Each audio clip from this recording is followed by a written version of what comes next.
নেত্রকোনায় নবাগত জেলা প্রশাসক আব্দুল্লাহ আল মাহমুদ জামানের সঙ্গে জেলার কর্মরত সকল প্রিন্ট ও ইলেকট্রনিক মিডিয়ার সাংবাদিকদের মতবিনিময় সভা অনুষ্ঠিত হয়েছে। সোমবার ১ সেপ্টেম্বর বিকেল ৪টায় জেলা প্রশাসকের কার্যালয়ের সম্মেলন কক্ষে জেলা প্রশাসনের উদ্যোগে এই সভার আয়োজন করা হয়। এ সময় উক্ত মতবিনিময় সভায় সভাপতিত্ব করেন অতিরিক্ত জেলা প্রশাসক রফিকুজ্জামান।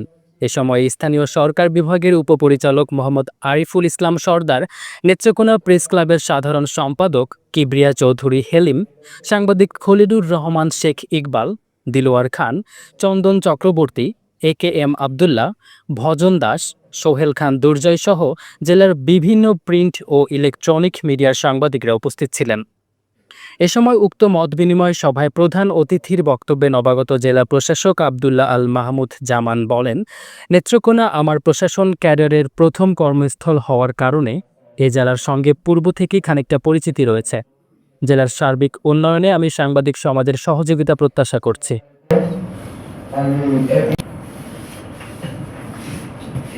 আসসালামু আলাইকুম। সম্মানিত জেলাকে আপনাকে নেত্রকোনা জেলা এবং সাংবাদিক মঞ্চ থেকে অনেক অনেক অভিনন্দন এবং শুভেচ্ছা।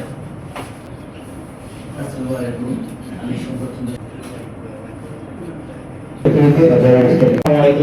আমি Mohammad Imrul Hasan, United journalist society কাজ করছি। আনন্দের বিষয়